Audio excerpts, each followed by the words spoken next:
Hi all, welcome back to Sheenu's kitchen. അപ്പോൾ ഇന്ന് ഞാൻ വന്നിട്ടുള്ളത് ഫ്രഷ് ഫ്രൂട്ട് കേക്കിൻ്റെ വീഡിയോ ആയിട്ടാണ്. ഫ്രൂട്ട്സ് ഇഷ്ടപ്പെടാത്തവരായിട്ട് ആരും ഉണ്ടാവില്ല. അപ്പോൾ അത് വെച്ചിട്ടൊരു കേക്ക് ചെയ്താൽ എങ്ങനെ ഇരിക്കും എന്ന് നോക്കാമല്ലോ. അപ്പോൾ ഞാൻ ഈ ഒരു കേക്കിൻ്റെ മേളിൽ ഐസോമാൾട്ടിൻ്റെ ഒരു ടോപ്പറൂടെ ചെയ്തിട്ടുണ്ട്. അതിൻ്റെ വീഡിയോ നെക്സ്റ്റ് ഒരു പാർട്ടായിട്ട് ഇടുന്നതായിരിക്കും. അപ്പോൾ ഇതെങ്ങനെ ചെയ്തതെന്ന് നോക്കാം, വീഡിയോയിലേക്ക് പോകാം. അപ്പോൾ നമ്മുടെ ഫ്രഷ് ഫ്രൂട്ട് കേക്ക് ചെയ്യാനായിട്ട് മെയിനായിട്ട് നമുക്ക് വേണ്ടത് ഫ്രൂട്ട്സ് ആണ്. നമുക്ക് ഇഷ്ടമുള്ള ഏത് വെറൈറ്റി ഫ്രൂട്ട്സ് വേണമെങ്കിലും എടുക്കാം. അപ്പോൾ എടുക്കുമ്പോൾ മാക്സിമം ഒരു കാര്യം ശ്രദ്ധിക്കുക, ഒരുപാട് കുഴഞ്ഞു പോകുന്ന ടൈപ്പിലുള്ള ഫ്രൂട്ട്സ് എടുക്കാതിരിക്കുന്നതായിരിക്കും കുറച്ചുകൂടെ നല്ലത്. നമുക്ക് കടിക്കാൻ പാകത്തിന് കിട്ടുന്ന ടൈപ്പിലുള്ള ഫ്രൂട്ട്സ് ആണ് ഞാൻ എടുത്തിട്ടുള്ളത്. അപ്പോൾ ഞാൻ ഗ്രീൻ ആപ്പിൾ എടുത്തിട്ടുണ്ട്, മാംഗോ, അതുപോലെ മാതളം, ഡ്രാഗൺ ഫ്രൂട്ടും പിന്നെ കിവിയുമാണ് ഞാനിവിടെ എടുത്തിട്ടുള്ളത്. 5 ടൈപ്പ് വെറൈറ്റി ഫ്രൂട്ട്സ് ഇവിടെ എടുത്തിട്ടുണ്ട്. നിങ്ങൾക്ക് എത്ര വെറൈറ്റി ഫ്രൂട്ട്സ് വേണേലും എടുക്കാവുന്നതാണ്. അപ്പോൾ ഇതിപ്പോൾ ഞാൻ കൂടുതൽ എടുത്തു വെച്ചിട്ടുണ്ട്. ഇത്രയൊന്നും നമുക്ക് ആവശ്യമില്ല, നമുക്ക് ജസ്റ്റ് ലെയറിൽ കൊടുക്കാനുള്ള ഫ്രൂട്ട്സ് മതി. അങ്ങനെ ആകുമ്പോൾ ഇതിൻ്റെ കുറച്ച് ഭാഗങ്ങൾ മാത്രം നമുക്ക് എടുത്താൽ മതിയാകും. അപ്പോൾ ആദ്യം തന്നെ ഇത് നല്ലതുപോലെ വാഷ് ചെയ്യണം. എത്രത്തോളം നന്നായിട്ട് വാഷ് ചെയ്യാൻ പറ്റും അത്രയും നന്നായിട്ട് വാഷ് ചെയ്തിട്ട് ഇതുപോലെ ചെറിയ പീസസ് ആയിട്ട് ഞാനിവിടെ കട്ട് ചെയ്തെടുത്ത് വെച്ചിട്ടുണ്ട്. കണ്ടോ? അപ്പോൾ എല്ലാ ഫ്രൂട്ട്സും ഇവിടെ റെഡിയാണ്. ഇനി നമുക്കിത് എങ്ങനെ ചെയ്യുന്നതെന്ന് നോക്കാം. വേറൊരു ബൗളിലേക്ക് ഞാൻ ഈ കട്ട് ചെയ്തിട്ടുള്ള ഫ്രൂട്ട്സ് എല്ലാം കൂടിയിട്ടൊന്ന് ഇട്ട് കൊടുക്കുകയാണ്. അപ്പോൾ ഇത് ഫുള്ളായിട്ട് നിങ്ങൾക്ക് വേണമെങ്കിൽ ഈ പറയുന്ന രീതിയിൽ ചെയ്തെടുക്കാം, അല്ലെങ്കിൽ ഫില്ലിങ്സിനുള്ളത് മാത്രം ചെയ്തെടുക്കാം. ഇപ്പം ഞാൻ ആ ഫുള്ള് ഫ്രൂട്ട്സും ഇട്ട് കൊടുത്തിട്ടുണ്ട്. അതിലേക്ക് മിൽക്ക് മെയ്ഡ് ഒഴിച്ചു കൊടുക്കുകയാണ്. മിൽക്ക് മെയ്ഡോ കണ്ടൻസ് മിൽക്കോ എന്ത് വേണമെങ്കിലും യൂസ് ചെയ്യാം. അപ്പോൾ ഇത് പല രീതിയിലും പലരും ഫ്രൂട്ട്സ് കേക്ക് ചെയ്യാറുണ്ട്. ഇപ്പം ഞാൻ ചെയ്യുന്നത് ഈ ഒരു രീതിയിലാണ്. ഇങ്ങനെ ചെയ്യുമ്പോഴാണ് കൂടുതൽ നല്ല ഫീഡ്ബാക്ക് കിട്ടിയിട്ടുള്ളത്. അപ്പോൾ ഇതുപോലെ കണ്ടൻസ് മിൽക്ക് കൂടെ ചേർത്ത് നന്നായിട്ടൊന്ന് മിക്സ് ചെയ്തതിന് ശേഷം ഫ്രിഡ്ജിൽ വെച്ച് തണുപ്പിച്ചിട്ടാണ് ലെയറിൽ കൊടുക്കാറുള്ളത്. അപ്പോൾ നന്നായിട്ടൊന്ന് മിക്സ് ചെയ്ത് നോക്കുകയാണ്. മിക്സ് ചെയ്തതിന് ശേഷം ഒന്ന് ടേസ്റ്റ് ചെയ്ത് നോക്കുക, മധുരം മതിയോ അല്ലെങ്കിൽ കുറച്ച് കൂടുതൽ വേണോ അല്ലെങ്കിൽ കുറവാണോ എന്ന് നോക്കിയതിന് ശേഷം വേണമെങ്കിൽ മാത്രം കൂടുതൽ ആഡ് ചെയ്ത് കൊടുക്കുക. കസ്റ്റമറിനോട് ചോദിച്ചിട്ട് വേണം നമ്മൾ മധുരം കൂടുതലായിട്ട് ആഡ് ചെയ്യാനായിട്ട്. പിന്നെ ഞാനിതിന് ബേസായിട്ട് കൊടുക്കുന്നത് വാനില സ്പഞ്ചാണ്. 1 kg അതായത് 4 എഗ്ഗ് വെച്ചിട്ടുള്ള ബാറ്റർ ചെയ്തിട്ടുള്ള കേക്കാണ്. 7 ഇഞ്ച് ടിന്നിൽ 2 ടിന്നിലായിട്ട് ഒഴിച്ചിട്ട് 4 ലേയേഴ്സ് ആയിട്ടാണ് കട്ട് ചെയ്തെടുത്തിട്ടുള്ളത്. ഇതിൻ്റെ റെസിപ്പി ഓൾറെഡി അപ്ലോഡ് ചെയ്തിട്ടുണ്ട്, അപ്പോൾ നിങ്ങളത് കണ്ടു നോക്കിയാൽ മതിയാകും. ഇനി ഞാൻ 1.5 kg ഒരു ബേസ് എടുത്തിട്ടുണ്ട്. അതിലേക്ക് കുറച്ച് ക്രീം അപ്ലൈ ചെയ്തതിന് ശേഷം നമ്മുടെ ഫസ്റ്റ് ലെയർ കേക്ക് വെച്ച് കൊടുത്തിട്ടുണ്ട്. അതിൻ്റെ മുകളിലേക്ക് നമുക്ക് ക്രീം ഇട്ട് കൊടുക്കാം.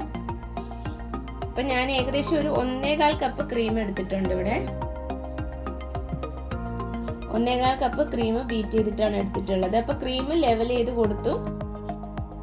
അതിനുശേഷം ഞാൻ കുറച്ചുകൂടെ കണ്ടൻസ് മിൽക്ക് ഒഴിച്ചു കൊടുക്കുകയാണ്. ഇതൊക്കെ തികച്ചും ഓപ്ഷണലാണ്. ഇതിന് പകരം നിങ്ങൾക്ക് വേണമെങ്കിൽ സാധാരണ വൈറ്റ് ചോക്ലേറ്റ് ഗനാഷ് വേണമെങ്കിലും ആഡ് ചെയ്ത് കൊടുക്കാം. നിങ്ങൾ കൊടുക്കുന്ന കേക്കിൻ്റെ റേറ്റിനനുസരിച്ചിട്ട് ഫില്ലിങ്സിൻ്റെ വ്യത്യാസം വരുത്താവുന്നതാണ്. ഇനി ഞാനിതുപോലെ പൈപ്പിംഗ് ബാഗിൽ കുറച്ച് ക്രീം എടുത്തിട്ട് സൈഡിലൊരു ബോർഡർ കൊടുക്കുന്നുണ്ട്. അല്ലെങ്കിൽ നമ്മൾ ഈ ഒരു ഫില്ലിങ്സ് വെച്ച് കൊടുക്കുമ്പോൾ പുറത്തേക്ക് പോകാനുള്ള ചാൻസ് ഉണ്ട്. അപ്പോൾ അത് അങ്ങനെ വരാണ്ടിരിക്കാൻ വേണ്ടിയിട്ടാണ് സൈഡിലൊരു ബോർഡർ കൊടുത്തിട്ട് ഫില്ലിങ്സ് വെച്ച് കൊടുക്കുന്നത്. ഇതിപ്പോൾ ഈ ഫ്രൂട്ട്സ് ഞാൻ നന്നായിട്ട് ഒരു മണിക്കൂർ വരെ ഫ്രിഡ്ജിൽ വെച്ച് തണുപ്പിച്ചെടുത്തതാണ്. അതിനുശേഷം ഫില്ലിങ്സ് നമുക്കിതിലേക്ക് ഇട്ട് കൊടുക്കാം. ആവശ്യത്തിനുള്ള അനുസരിച്ച് ഇട്ട് കൊടുക്കുക. അതായത് കേക്കിൻ്റെ വെയിറ്റിനനുസരിച്ചിട്ട് ഫില്ലിങ്സ് ചേർത്താൽ മതിയാകും. എന്നിട്ട് കുറച്ച് വൈറ്റ് ചോക്ലേറ്റ് ചിപ്സ് കൂടെ ഇട്ട് കൊടുക്കുന്നുണ്ട്. ഇതിൽ വേണമെങ്കിൽ നിങ്ങൾക്ക് നട്ട്സ് ഒക്കെ ഇട്ട് കൊടുക്കാവുന്നതാണ്. ഒന്നും കൂടി ലെവൽ ചെയ്ത് കൊടുക്കുക. എന്നിട്ട് സെക്കൻഡ് ലെയർ കേക്ക് വെച്ച് കൊടുത്തിട്ടുണ്ട്. അതും ഒന്ന് ഷുഗർ സിറപ്പ് കൊണ്ട് വെറ്റ് ചെയ്തതിന് ശേഷം ക്രീം ഫില്ല് ചെയ്ത് കൊടുക്കുക. ഫസ്റ്റ് ചെയ്ത അതേ രീതിക്ക് തന്നെ സൈഡിൽ ബോർഡർ കൊടുത്തിട്ട് ഉള്ളിൽ ഫില്ലിങ്സ് നമുക്ക് ഇട്ട് കൊടുക്കാവുന്നതാണ്. ചിലർ ഫ്രൂട്ട് കേക്ക് വന്നിട്ട് ഫ്രൂട്ട്സ് ഒന്ന് ബോയിൽ ചെയ്യും, അതായത് ഷുഗർ ഇട്ട് ഒന്ന് ബോയിൽ ചെയ്ത് എടുത്തിട്ട് അങ്ങനെയും ഫില്ലിങ്സ് കൊടുക്കാറുണ്ട്. ചിലത് നല്ല റോ ആയിട്ട് തന്നെ ഇതേ രീതിയിൽ തന്നെ ചെയ്യാറുണ്ട്. വെറുതെ ഒന്നിലും ഇടാണ്ട് തന്നെ ഡയറക്റ്റ് ഫ്രൂട്ട്സ് മാത്രം കൊടുത്തിട്ട് ചെയ്യുന്നുണ്ട്. അപ്പോൾ ഇതാണ് എനിക്ക് കുറച്ചും കൂടെ ടേസ്റ്റി ആയിട്ട് തോന്നിയത്. അപ്പോൾ ഞാനിങ്ങനെ മിൽക്ക് മെയ്ഡ് മിക്സ് ചെയ്തിട്ടാണ് കഴിക്കുന്നത്. ബാക്കി വരുന്ന ഫ്രൂട്ട്സ് നമുക്ക് പിള്ളേർക്കോ അല്ലെങ്കിൽ നമുക്ക് തന്നെ കഴിക്കാവുന്നതാണ്, ഫ്രൂട്ട് സലാഡ് പോലെ. അപ്പോൾ ഫൈനൽ ലെയർ വെച്ച് കൊടുത്തിട്ടുണ്ട്. അതും ഒന്ന് വെറ്റ് ചെയ്തതിന് ശേഷം ക്രൗൺ കോട്ട് ചെയ്തെടുക്കുകയാണ്. അപ്പോൾ ഈ ഒരു കേക്ക് ക്രം കോട്ട് ചെയ്തിട്ട് മിനിമം ഒരു അരമണിക്കൂറെങ്കിലും ഫ്രിഡ്ജിൽ വെച്ച് നന്നായിട്ട് തണുപ്പിച്ചിട്ട് വേണം ഫൈനൽ കോട്ടിങ് കൊടുക്കാനായിട്ട്. ഇപ്പം എൻ്റെ കേക്ക് നന്നായിട്ട് ക്രം കോട്ട് ചെയ്തെടുത്തിട്ടുണ്ട്. ഇനി ബോർഡൊക്കെ നന്നായിട്ട് ക്ലീൻ ചെയ്തിട്ട് വേണം ഫ്രിഡ്ജിലേക്ക് മാറ്റാൻ. അപ്പോൾ ബേസൊക്കെ നന്നായിട്ട് ക്ലീൻ ചെയ്ത് കൊടുത്തിട്ട് ഞാനിതിനെ ഫ്രിഡ്ജിലേക്ക് മാറ്റാനായിട്ട് പോവാം. എപ്പോഴും നമ്മൾ ഇതുപോലെ ക്രം കോട്ട് ചെയ്ത് കഴിഞ്ഞിട്ട് കേക്കിൻ്റെ ബേസ് നന്നായിട്ട് ക്ലീൻ ചെയ്തിട്ട് വേണം ഫ്രിഡ്ജിൽ വെക്കാൻ. അല്ലെങ്കിൽ ഫ്രിഡ്ജിലിരുന്ന് സെറ്റ് ആയതിനു ശേഷം പിന്നെ അത് ക്ലീൻ ചെയ്യാൻ ബുദ്ധിമുട്ടായിരിക്കും. അപ്പോൾ ഇനി ഇതിൽ ഫൈനൽ കോട്ടിങ് കൊടുക്കാനുള്ള ക്രീം ഞാൻ എടുത്തിട്ടുണ്ട്. വൈറ്റ് ക്രീമിലേക്ക് മാജിക് കളേഴ്സിൻ്റെ ലെമൺ LL എന്ന് ഒരൊറ്റ ഡ്രോപ്പ് ആഡ് ചെയ്ത് കൊടുത്തിട്ടാണ് ഈ ഒരു ഷെയ്ഡ് ഉണ്ടാക്കി എടുത്തിട്ടുള്ളത്. ഒരു ലൈറ്റ് ക്രീം ഷെയ്ഡാണ് നമുക്ക് കിട്ടുന്നത്. നിങ്ങൾക്ക് ഇഷ്ടമുള്ള കളർ ചൂസ് ചെയ്യാവുന്നതാണ്. ഇതിലിപ്പോൾ ഈ ഒരു ക്യാമറയിലൂടെ കറക്റ്റ് കളർ കാണാൻ പറ്റുന്നില്ല. അപ്പോൾ അങ്ങനെ ആ ഒരു ക്രീം വെച്ചിട്ടാണ് ഫൈനൽ കോട്ടിങ് ചെയ്തിട്ടുള്ളത്. അപ്പോൾ ഞാൻ ഡീറ്റെയിൽ ആയിട്ട് എൻ്റെ വീഡിയോ കാണിക്കുന്നില്ല, ജസ്റ്റ് കാണിച്ചു പോകുന്നേ ഉള്ളൂ. അപ്പോൾ ഫൈനൽ കോട്ടിംഗ് ഒക്കെ കൊടുത്തു. മേളിലോട്ട് നിൽക്കുന്ന ക്രീം ഞാൻ വൈപ്പ് ചെയ്ത് എടുക്കുന്നില്ല, അതൊരു ഫോൾട്ട് ലൈൻ പോലെയാണ്, അങ്ങനെ തന്നെ വെച്ചിട്ടുണ്ട്. ഇനി ഇതുപോലുള്ള ഒരു ഡിസൈൻ കൊടുക്കുകയാണ് പാലറ്റ് നൈഫ് വെച്ചിട്ട്. സൈഡിൽ നിന്ന് ഇങ്ങനെ പാലറ്റ് നൈഫ് വെച്ചിട്ട് അതൊന്ന് റൊട്ടേറ്റ് ചെയ്ത് കൊടുത്തിട്ട് ആ ഒരു ഡിസൈൻ ആക്കി. കണ്ടോ, എഡ്ജിൽ ആ ക്രീം അങ്ങനെ തന്നെ ഞാൻ റിമെയിൻ ചെയ്തിട്ടുണ്ട്, അത് ലെവൽ ചെയ്തിട്ടില്ല. ഇനി ഇതിൻ്റെ മേളിലേക്ക് നമുക്ക് ചെയ്ത് വെച്ചിട്ടുള്ള ആ ഒരു ഐസോമാൾട്ടിൻ്റെ ടോപ്പർ വെച്ച് കൊടുക്കാം. അപ്പോൾ ഇതിൻ്റെ വീഡിയോ ഞാൻ സെപ്പറേറ്റ് ആയിട്ട് എടുത്തിട്ടുണ്ട്. അത് നിങ്ങൾക്ക് ഡീറ്റെയിൽ ആയിട്ട് തന്നെ അടുത്തൊരു വീഡിയോ ആയിട്ട് ഞാൻ അപ്ലോഡ് ചെയ്യുന്നതായിരിക്കും. ഐസോമാൾട്ട് വെച്ചിട്ട് ചെയ്യുന്ന ഹാർട്ട് ടോപ്പറിൻ്റെ വീഡിയോ ഓൾറെഡി ഞാൻ അപ്ലോഡ് ചെയ്തിട്ടുണ്ട്, അതിൻ്റെ ലിങ്ക് ഞാൻ താഴെ കൊടുക്കാം. ഇനി ഞാൻ കട്ട് ഫ്രൂട്ട്സ് എല്ലാം കൂടിയിട്ട് ആ ഒരു നമ്മുടെ ഐസോമാൾട്ടിൻ്റെ ടോപ്പറിൽ അതൊരു ബാസ്ക്കറ്റ് പോലെയാണ് ചെയ്തിരിക്കുന്നത്, അതിൻ്റെ ഉള്ളിലേക്ക് ഫില്ല് ചെയ്ത് കൊടുക്കുകയാണ്. അതിൻ്റെ അല്ലികൾ പുറത്തേക്ക് ഇങ്ങനെ ഒന്ന് ഇട്ട് കൊടുക്കണം. അത് നമ്മൾ സ്പ്രിങ്കിൾസ് ഒക്കെ ഇടുന്നത് പോലെ പുറത്തൂടെ ഒന്ന് വിതറി കൊടുക്കുകയാണ്.